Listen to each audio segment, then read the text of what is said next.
ಜನಗಣತಿ 2027 ಮೊದಲನೇ ಬಾರಿಗೆ ಆನ್ಲೈನ್ ಮೂಲಕ ನಮ್ಮ ಎಲ್ಲರ ಇನ್ಫಾರ್ಮೇಶನ್ ಅನ್ನ ನಾವೇ ಫಿಲ್ ಮಾಡೋ ವ್ಯವಸ್ಥೆ ನಮಗೆ ಸರ್ಕಾರ ಮಾಡಿಕೊಟ್ಟಿದೆ. ಏಪ್ರಿಲ್ 1ರಿಂದ ಶುರುವಾಗಿ 15ರ ತನಕ ಈ ಆಪ್ಷನ್ ನಮ್ಮ ಕೈಯಲ್ಲಿದೆ. ಇದಕ್ಕೆ ನಾವು ಮಾಡಬೇಕಾಗಿರೋದು ಏನಂದ್ರೆ se.census.gov.in ಅಂತ ಗೂಗಲ್ ಅಲ್ಲಿ ಟೈಪ್ ಮಾಡಿ ಓಪನ್ ಮಾಡ್ಕೊಳ್ಳಿ. ಓಪನ್ ಮಾಡಿದಾಗ ನಿಮ್ಗೆ ನಿಮ್ಮ ಸ್ಟೇಟ್ ಅಂದ್ರೆ ರಾಜ್ಯ ಸೆಲೆಕ್ಟ್ ಮಾಡೋದಿಕ್ಕೆ ಆಪ್ಷನ್ ಸಿಗತ್ತೆ. ರಾಜ್ಯ ಸೆಲೆಕ್ಟ್ ಮಾಡಿ ಅಲ್ಲೇ ಕೆಳಗೆ ಬಂದಿರೋ ಕ್ಯಾಪ್ಚಾನ ಕರೆಕ್ಟ್ ಆಗಿ ಫಿಲ್ ಮಾಡಿ ಆಮೇಲೆ ವೆರಿಫೈ ಅಂಡ್ ಪ್ರೊಸೀಡ್ ನ ಪ್ರೆಸ್ ಮಾಡಿ. ಮುಂದೆ ನಿಮಗೆ head of the house hold ಅಂದ್ರೆ ಮನೆಯ ಮುಖ್ಯಸ್ಥರ ಹೆಸರು, ಮೊಬೈಲ್ ನಂಬರ್ ಹಾಗೂ ಇಮೇಲ್ ಫಿಲ್ ಮಾಡಲು ಕೇಳತ್ತೆ. ಅದನ್ನ ಫಿಲ್ ಮಾಡಿದ್ಮೇಲೆ ಪ್ರೊಸೀಡ್ ಅಂತ ಕೊಟ್ರೆ ನೀವು ಎಂಟರ್ ಮಾಡಿರುವ ಫೋನ್ ನಂಬರ್ಗೆ ಒಂದು OTP ಬರುತ್ತೆ. OTP ನ ಸರಿಯಾಗಿ ಫಿಲ್ ಮಾಡಿ ವೆರಿಫೈ ಕೊಟ್ಟಾಗ ಡಿಸ್ಟ್ರಿಕ್ಟ್ ಅಂದ್ರೆ ಜಿಲ್ಲೆ, ಪಿನ್ ಕೋಡ್ ಹಾಗೂ ಊರಿನ ಹೆಸರು ಕೇಳತ್ತೆ.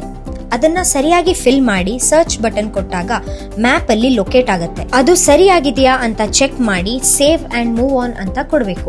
ಅಷ್ಟಾದ ನಂತರ ಸ್ಕ್ರೀನ್ ನಲ್ಲಿ ಬರ್ತಿರುವ ಇಂಥ ಎಲ್ಲಾ ಪ್ರಶ್ನೆಗಳಿಗೆ ನೀವು ಸರಿಯಾದ ಮಾಹಿತಿಗಳನ್ನ ನೀಡಬೇಕು.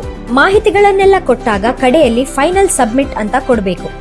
ಸಬ್ಮಿಟ್ ಕೊಟ್ಟ ಮೇಲೆ ನಿಮ್ಗೆ ಸಬ್ಮಿಟೆಡ್ ಸಕ್ಸಸ್ಫುಲ್ಲಿ ಅಂತ ಬಂದು ಅಲ್ಲಿ ಒಂದು SEID ಅಂದ್ರೆ ಸೆಲ್ಫ್ ಎನ್ಯೂಮರೇಷನ್ ID ಅಂತ ಬರುತ್ತೆ.